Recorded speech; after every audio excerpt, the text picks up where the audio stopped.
Good morning, Facebook. Good morning, world. Welcome to Trainer Talk Tuesday. Thank you for chiming in. This is a special treat for you. Today, I have a special guest that's going to alleviate all the stress of distance learning.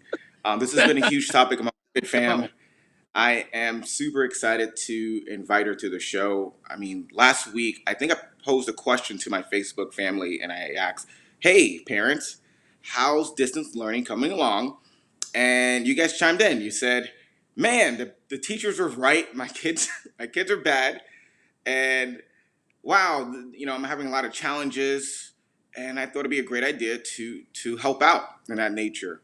As personal trainers, we do count reps and make you healthy, but my responsibility to my community is to alleviate lifestyle stresses. And right now, this is a huge stress considering the pandemic we're in. So a lot of us have been thrown in the situation of being an educator and a worker and a mom and a dad and a caregiver. So I want to invite Jazzmin Brown to the show. Jasmine, hi, how are you? My name is I'm Jazzmin doing Brown, good. and How you doing today? I'm good. I'm good. I'm a fifth grade educator in New York City, in East Harlem to be exact, at a charter school. And I am fully engaged in distance teaching and learning at this point because I'm also a mom of a fifth grade student. So I teach fifth grade, and my son is in fifth grade currently. Right. So what made you make a group like this? Were you part of a PTA before? You know, it's so funny. I was actually the vice president of a PTA many moons ago for my daughter when she was in elementary school. But I'm pretty engaged in school on all levels and have been even before being an educator with my first child. Hmm. But Shinda came to me with an idea because we had been talking about the stress of it all, being a parent during quarantine and managing children at home, and then the whole distance learning piece. And Shinda has multiple children of different, so Right. she's definitely like in trenches with her children. And she said, we should put something together or whatever for parents. And I had been considering it, but at the time I was like, yeah, sure, we should. And then I was thinking about the support that I needed, and then thinking about how can I support my students' parents. And I was like, Yeah. yes, let's do it. And it was just like a couple days later, we were live. We were actually on Zoom. So we're currently doing the calls on Zoom. And we want to bring it more to Facebook Live and IG because that would open up, the platform to others who are struggling during this quarantine. But Absolutely.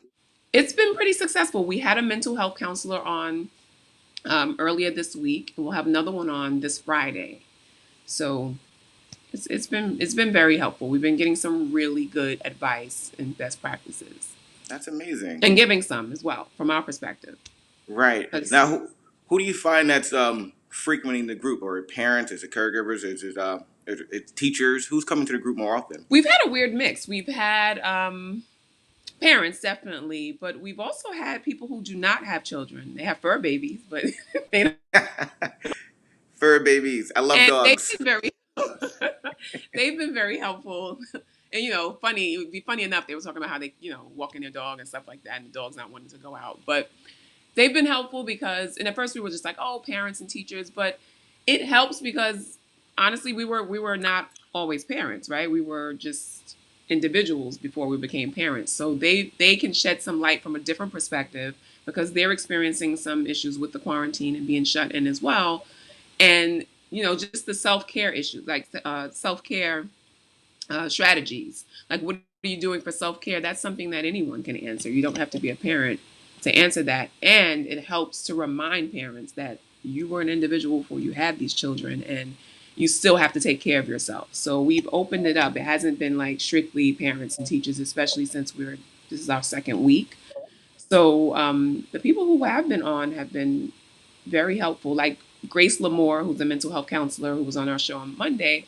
She's not a parent, but she works with Mhm. children.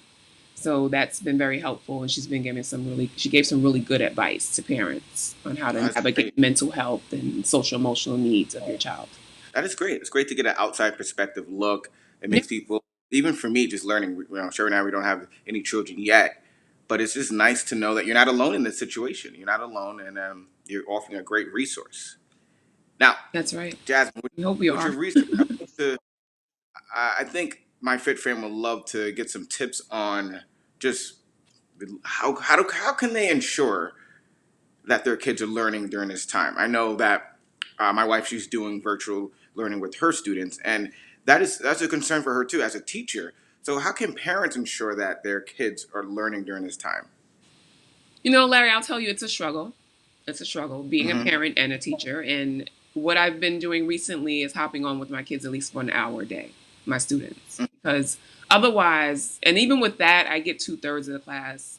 I'll get 8 students, and just really trying to keep the parents in the loop. Like it seems like a lot of the distance learning. I don't know about the lower grades, but like fifth grade is almost being pushed up to middle school. So it seems like there's a lot of independence taking place with them logging in, and parents are not as hands on. Some are, Right. and some just feel like you got it, right? And I'm probably one of them because my son's pretty good with logging on. I just really have to stay on top of him in terms of, did you log in? Did you do your lessons for the day? I don't check all the time, but I check in at least expected. So I'm checking that form and I'm seeing the things that are missing or the things that are complete. One of the things that we talked about on parental guidance was time management. And that's been a Right. really big deal. Some parents are working from home and they have other things that they're engaged in. So, in order to ensure that your child is staying engaged online, time management is key. So, if you get them up really early, they really shouldn't be online no more than like 2 hours. It's No more just than 2 hours. it's excessive to be online all day. You cannot recreate the classroom at home. I find it to Wow. be, Yeah. it's really harsh to have a child online for 7 hours doing any type of work, especially something that to Mm. begin with, it's not their favorite thing to do, right? So some love Mm. math, they'll get the math done, but then the ELA is just like, they'll just hurry up and rush through that so that they don't have to hear anything about it, but they're not giving their best work. It's not quality, it's more like quantity. Let me get it done, get it done, get it done, and then move Mm. on to whatever I want to do. So it's good to just pace yourself. Like, with the lessons that I put on Google Classroom, which I think is a platform that's widely used in schools across America right now, Mm-hmm. I'm I'm kind of staggering the lessons. So some things are due at 10, some things are due at 9, I mean at noon, like in the afternoon the next day. So I'm not setting it up where you have to give everything in on the same on the same day. You have like at least 24-hour turnaround.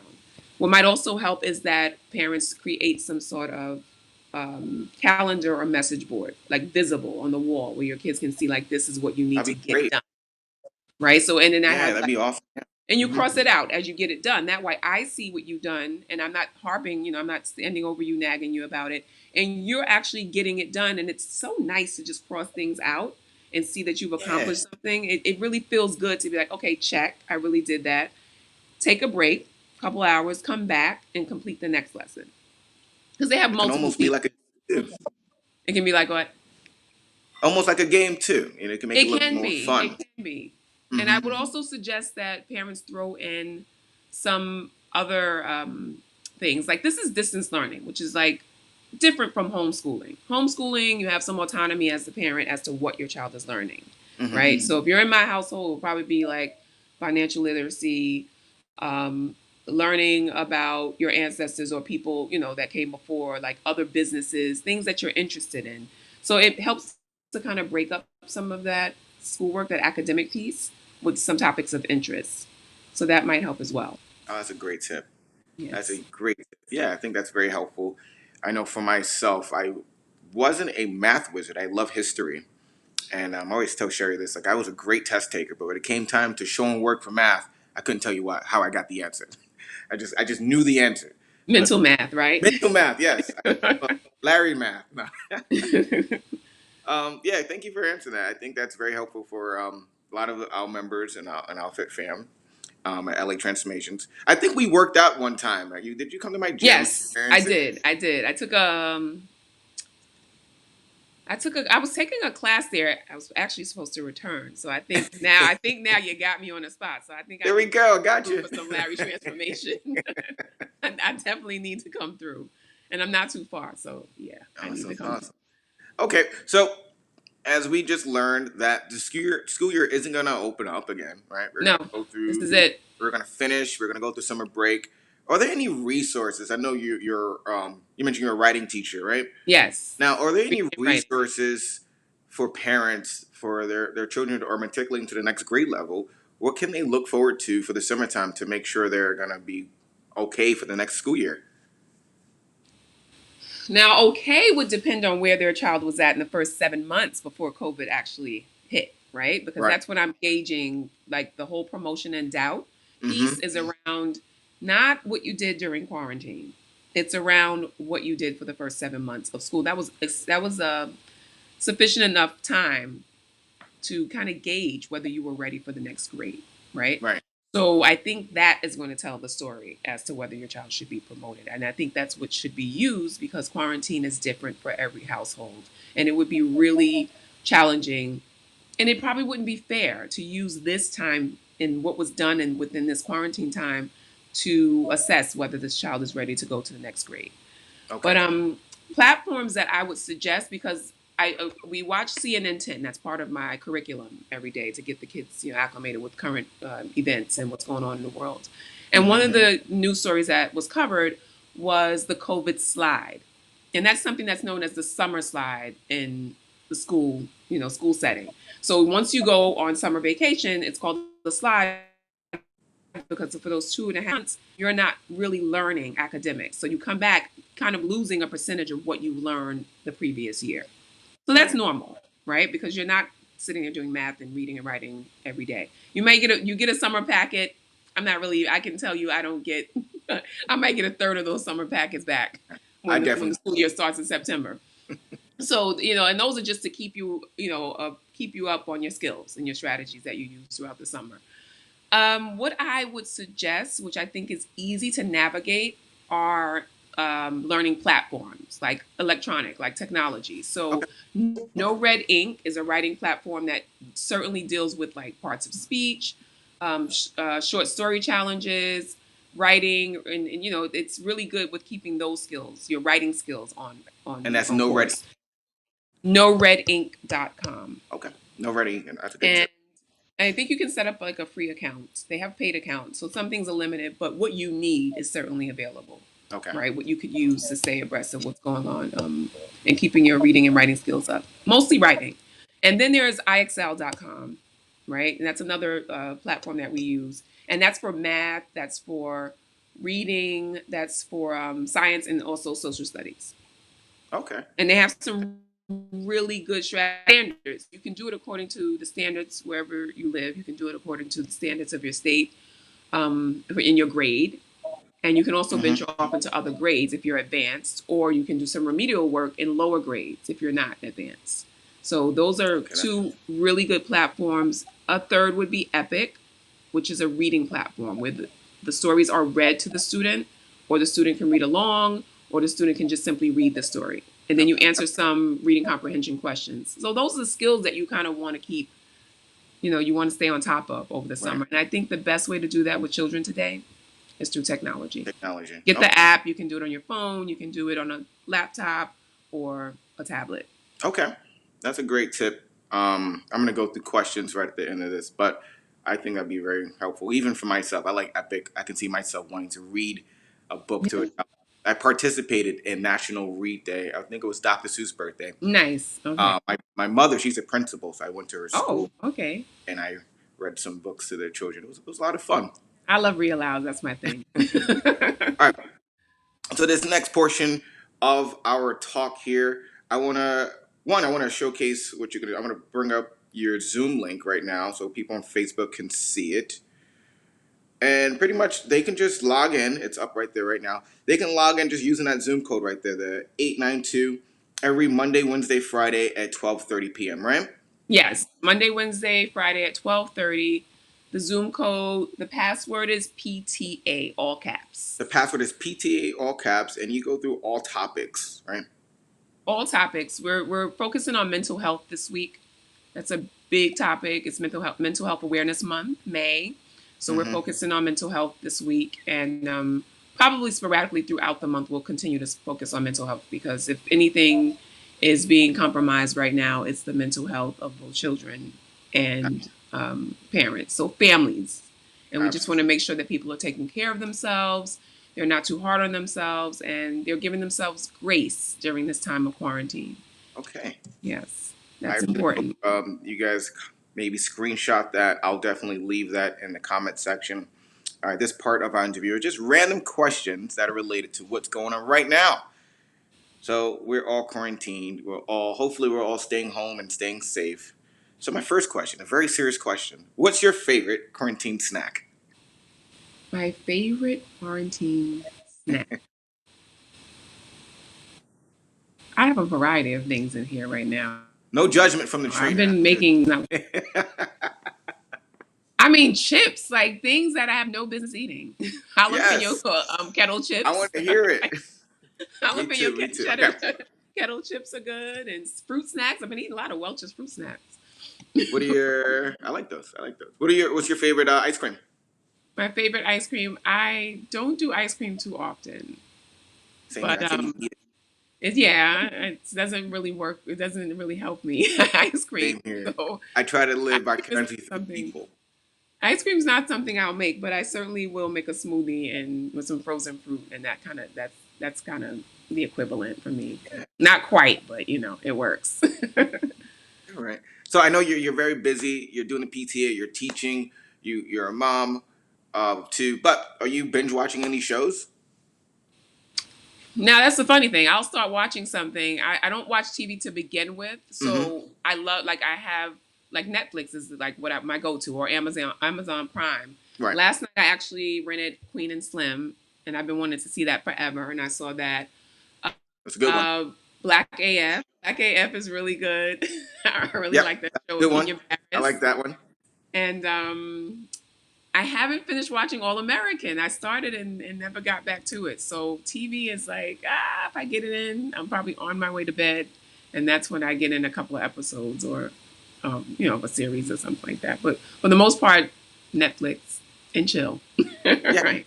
Same here for my wife and I share. It's there. Sometimes we just watch it's us, but we really have time to. I don't know.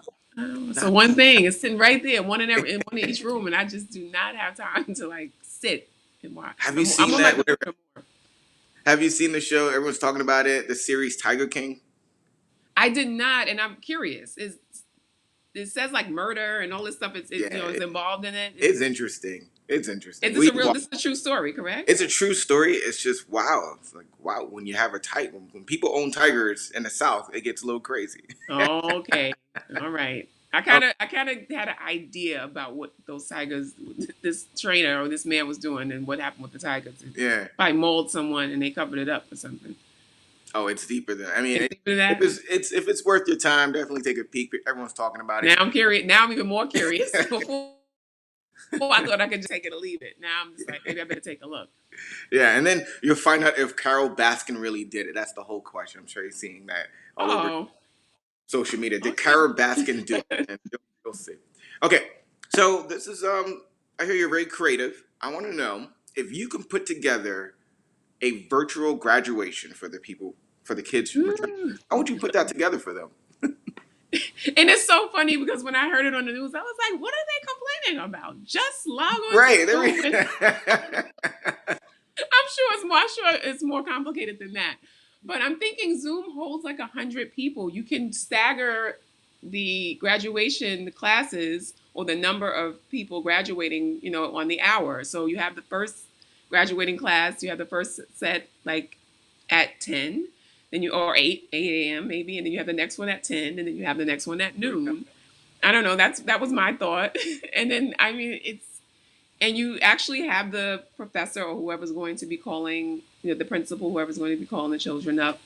And Zoom allows you to highlight the one person, right? That's a pin or pin is it pin them pin Yeah. video of the one person. So that person maybe gets to say a few words about what this has changed your life, or what's different about it, whatever it is that they. Because I know I have a friend that had a show this past weekend for the class of 2020 where they were sharing their grievances about not being able to graduate and what that meant to them, not having a formal graduation. So I thought maybe if they staggered it every couple of hours and had a certain number of students, and you have the one speaker, like the host, right? And you cap and gown, send them their caps and gowns, and have them Absolutely. participate. And yeah, I mean, what else can you do? Absolutely. You have to be creative. If you want to have something, or you want to wait until quarantine is over and come back in August and have a graduation Okay. ceremony, which is also an option, I think. But other than that, Zoom is it. I wish I had stock in Zoom. Oh my goodness. Yeah, we talk about that a lot. Zoom and I Google think Classroom. I wish I had like could foresee this. I think the kids that are graduating are going to be the toughest kids for the future, and these are the kind of kids we need. Oh So yeah, this is history. They're making history right they're now. making history right now. Yeah, So once yeah. again, for everyone watching, how can they find out more about you? Tell us about your class again, your meetups, and how can we get involved? So you can log. Well, we're actually, like we said, we're gonna go live on Facebook, because I think that would broaden the platform and give people a lot more opportunities to jump on. It's easier. You don't have to type anything in. You just find us and log straight in. So that's something that we're working on. But in the meantime, we've been posting on our stories, and my Instagram is Jazzitude. Okay. So Jazzitude, Jazzitude, and you can find the link. You can find the flyer there, right? That advertisement for the PTA. Until we somehow get it on Facebook Live, that's what we're doing. So it's on Zoom right now. I would write down from your platform. I would ask that people write down the actual Zoom link, copy the flyer, share it with other people from, because that's what this thing is all about, right? Friends of friends of friends. So That's if you it. can somehow copy the flyer and share that, it's every Monday, Wednesday, and Friday at 12:30. All right. You have the Well, link. we have a flyer up Join there. us, and we would love to share best practices with you. We would love to talk through some of the stress of just even existing during this quarantine. It's tough because everyone has a job to do. Everyone's trying to keep their job. Everyone's trying to stay relevant in what they do and bring value. And it's just, like I was saying, like, I don't think the administrators are really paying attention to what's happening to the teachers, and then the teachers have to pay attention to what's trickles down, right? Right. So it's just a really healthy way for people to stay in healthy dialogue and just keep supporting one another. And that's the Yes, goal. and let's keep the conversation going. In the Yes. comment section, please reach out to me, reach out to Jasmine. She's tagged in our Facebook. This would be on our YouTube page, so you can check me out at Train with the LH if you're looking for the recap of this. Please share it with anyone that you find helpful. Jasmine, thank you for coming on. Thank you for Thank sharing. you. And yeah, I'm sure a lot of people can benefit for this. Yes, log on. Come join us in the PTA. And If you never everyone, had a chance to join the PTA before, this is your chance. this is it. Yes. Everyone, thanks for chiming in, and let's keep the Thank you. conversation going. Have a powerful day. Take care. Bye.